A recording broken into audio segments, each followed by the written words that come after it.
ये जो 2 QR code आप देख रहे हैं, देश में इस वक्त यही लड़ाई चल रही है और बहुत से लोग हैं जिन्हें उनके फोन पर ये QR कोड जा रहे हैं। और ये QR कोड्स जिनमें एक में लिखा है वक्फ हटाओ भारत बचाओ, दूसरे QR कोड में लिखा हुआ है विरोध दर्ज करने की आखिरी तारीख है।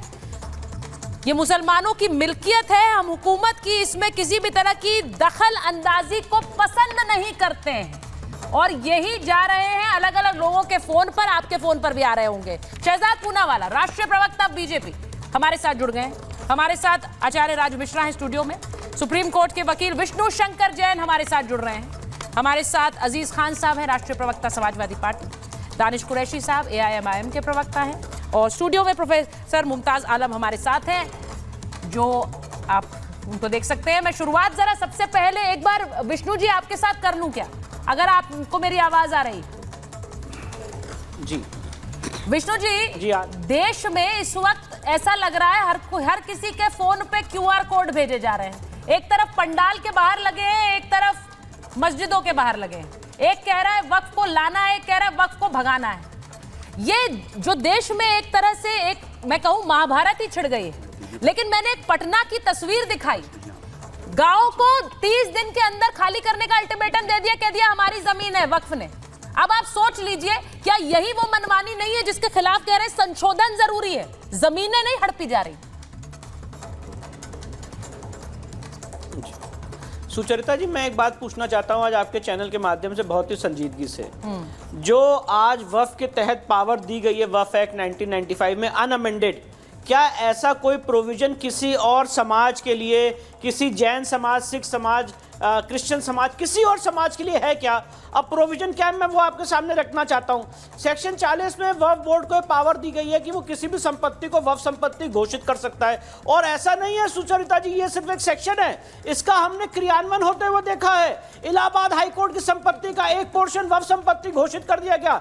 इलाहाबाद हाईकोर्ट का ये पूरा मामला सुप्रीम कोर्ट तक आया और ये कहा गया कि ये वक्फ संपत्ति नहीं है। चंद्रशेखर आजाद पार्क, जहां पे उन्होंने शहादत दी गई, उसको वक्फ संपत्ति घोषित कर दिया। सूरत की म्युनिसिपल कॉर्पोरेशन, उसको वक्फ संपत्ति घोषित कर दिया। बेट द्वारका को वक्फ संपत्ति घोषित कर दिया। ताजमहल को वक्फ संपत्ति घोषित कर दिया। आपने ज्ञान व्यापी को वक्फ संपत्ति घोषित कर दिया। कृष्ण जन्मभूमि को वक्फ संपत्ति घोषित कर दिया। हर जगह जहां पे भी आप जाएंगे वो कहेंगे वक्फ संपत्ति है। अब देखिए, लॉ में एक बहुत अच्छी कहावत है, power corrupts and absolute power corrupts absolutely. अगर आप किसी को असीमित अधिकार देंगे तो उसका दुरुपयोग तो होना ही है। अब असीमित अधिकार क्या है सुचरिता जी? सेक्शन 40 मैंने आपको गिनाया। सेक्शन 4, 5 और 6 में सर्वे होता है वक्फ की संपत्ति का हर 10 साल में। इस सर्वे में जिसकी संपत्ति चली जाए, अगर मान लीजिए मेरी संपत्ति सर्वे में आती है, तो मुझे नोटिस देने का कोई प्रोविजन ही नहीं है। और सबसे मजेदार बात सुनिए सुचरिता जी, इस सर्वे का खर्चा कौन वहन करेगा? राज्य सरकार। सेक्शन 8 में वक्फ एक्ट 1995 के, क्या ऐसा कोई भी प्रावधान किसी और समाज के लिए है क्या कि उनकी संपत्ति का सर्वे होगा और उसका खर्चा राज्य सरकार वहन करेगी? क्या यह आर्टिकल 27 का वायलेशन है कि नहीं है? यह दूसरा बहुत मूलभूत सवाल है। उसके बाद सुचरिता जी, अगर किसी संपत्ति पे कब्जा हो जाता है किसी हिंदू भाई की या किसी और समाज के व्यक्ति की, तो उसके लिए क्या लीगल प्रोविजन है कि आपको सिविल कोर्ट जाना पड़ेगा, लंबी लीगल लड़ाई लड़नी पड़ेगी? वक्फ के लिए क्या प्रोविजन है सुचरिता जी? सेक्शन 55 में कि वो DMSSP को डायरेक्शन दे सकते हैं उस इंक्रोचमेंट को हटाने का। क्या आपने ऐसा कोई प्रोविजन देखा है? मेरे लिए कौन सी कोर्ट बनी हुई है? Civil court. और वक्फ के डिस्प्यूट्स के लिए कौन सी कोर्ट बनी? वक्फ ट्राइब्यूनल। नहीं, एक्चुअली यही हुआ है, यही हुआ। मैंने बिहार की तस्वीर इसलिए दिखाई क्योंकि इन लोगों को कह दिया गया शहजाद जी कि 30 दिन के अंदर आपको गांव खाली करना है, अल्टीमेटम दे दिया गया। और फिर वो कुछ कर नहीं पा रहे थे क्योंकि वक्फ ने कहा हमारे पास तो इसकी प्रॉपर्टी के कागजात हैं 1959 के, इन लोगों के पास रिसेंट कागजात थे, वो कुछ कर नहीं पा रहे थे। उनको कहा गया कि आप वक्फ ट्राइब्यूनल में जाइए। अब गांव के लोगों को पता नहीं क्या करना है।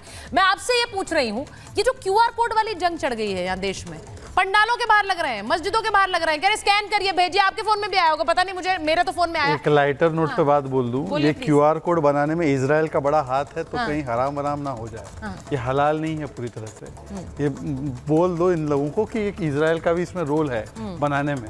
अच्छा, ये QR कोड की लड़ाई नहीं है, ये लड़ाई दरअसल अगर यूनिफॉर्म सिविल कोड आ जाए, सबके लिए यूनिफॉर्मिटी होनी चाहिए भाई। देखिए अभी कितना अच्छे तरीके से विष्णु जी ने समझाया। विष्णु जी ने बताया क्या ऐसी ताकत पारसियों के पास है, क्रिश्चियन के पास है, हिंदू के पास है, नहीं मेरे पास ही होनी चाहिए कि मैं जिस संपत्ति को चाहूँ उसको डिक्लेयर कर लूँ कि ये मेरी संपत्ति, फिर आप लड़ने के लिए वक्फ ट्राइब्यूनल जाओ। अच्छा दूसरी बात, आपको पता है वक्फ के पास जमीन कितनी है? 9 लाख एकड़। 9 लाख एकड़ मतलब पता कितना? 9 × 9 मुंबई। मुंबई की जमीन जितनी है, पूरे मुंबई की, इसको 9 टाइम कर दो, इनकी इनकम पता है कितनी है? 200 crore.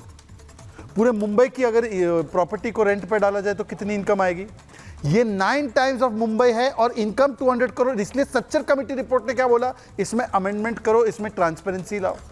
9th JPC report of Rahman Khan क्या बोल रहे थे? इसमें प्रॉपर मैनेजमेंट लाओ। आगा खानियों ने बोला, बोरा ने बोला, महिलाओं ने बोला, दरगाहों ने बोला, ये सब मुस्लिमों की बातें हैं। और इसके विरोध में कौन है? Land grabber. इसके विरोध में कौन है? करप्ट। इसके साथ कौन है? बेवा। इसके साथ कौन है? अनाथ। इसके साथ कौन है? यतीम। तो ये लड़ाई दरअसल पता है क्या है कि मेरे पास धार्मिक डिस्काउंट होना चाहिए कि मैं जितना चाहूं लैंड ग्रैबिंग करूं, वर्सेस जो गरीब मुसलमान जिनको कभी भी इसका हक नहीं मिलता। और पिछली बार भी मैंने कहा था, इससे पहले हमारे भाई मुमताज जी साहब one of the biggest journalist रहे मुस्लिम अखबारों में, इनकलाब सबसे बड़ा अखबार, one of the biggest journalist रहे। इनके इतने आर्टिकल है वक्फ के ऊपर अमेंडमेंट करने के, इनके खुद के स्वतः इन्होंने लिखे, और इन्होंने मुझे इनकलाब में मौका दिया था आर्टिकल लिखने का, क्योंकि उस समय पर तो कांग्रेस किस प्रकार से बॉयकॉट करती थी मेरा, तो ये मौका देते थे। इनसे पूछे कि वक्फ में आप जेपीसी गए? मुमताज भाई अपना सजेशन देना, मैं लास्ट टाइम भी बोला था सुचारिता के शो में कि आप जेपीसी जाना, आपने भरा जेपीसी का फॉर्म कि मैं आना चाहता हूं। यही प्रॉब्लम है। देखिए मुमताज जैसे अच्छे व्यक्ति भी इनके दुकानदारी में फंस जाते हैं। मैं आज मुमताज जी से कहूंगा कि वो आर्टिकल 3-4 आर्टिकल पढ़ के सुना। उनसे पूछ तो लीजिए उन्होंने दिया है कि नहीं वक्फ, वो स्कैन किया है कि नहीं, आर्टिकल भेज दे, स्कैन किया है कि नहीं किया, ये जरा बता दीजिए पहले, आप बता दीजिए। देखिए मुमताज जी क्या हो रहा है, क्या रहा है कि जो क्यूआर कोड वाली जंग है ये देश में बड़ी अजीब सी जंग हो गई है, और ऐसा लग रहा है कि ये एक तरह से हिंदू वर्सेस मुसलमान हो गई है, जबकि ये है नहीं, क्योंकि जमीनों को एक तरह से हड़पने की कोई जंग नहीं है।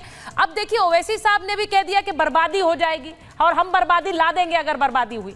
अब यहाँ पर जिस तरह के बयान दिए जा रहे हैं मुमताज साहब, वो बड़े डराने वाले हैं। अब क्यूआर कोड जाके जो कतारें लग रही हैं, वो ऐसा लग रहा है कि अगर ये क्यूआर कोड स्कैन नहीं किया हमने तो ऐसा लग रहा है पता नहीं हम पर कौन सी विपदा आ जाएगी। देखिए सुचारिता जी, सबसे पहले तो हम लोगों को एक दूसरे को मुबारकबाद देनी चाहिए कि हमारा भारत डिजिटल हो गया। हाँ।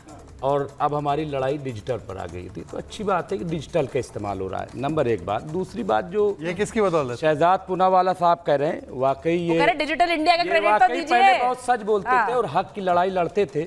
अब मुझे नहीं पता कि कैसी लड़ाई लड़ रहे हैं, तो ये लड़ते थे, ये बिल्कुल सही बात है। आज मैं इनसे एक सवाल करना चाहता हूँ, ये क्लियर कर दें आज इस डिबेट में कि ये जो बिल आया है, ये वक्फ बोर्ड को जो पावर मिली है, जैसा कहा जा रहा है, उसको कम करने के लिए है, उसको कमजोर करने के लिए है, या जो गरीब मुसलमान हैं उनको वक्फ बोर्ड से फायदा पहुंचाने के लिए? ये किस लिए है?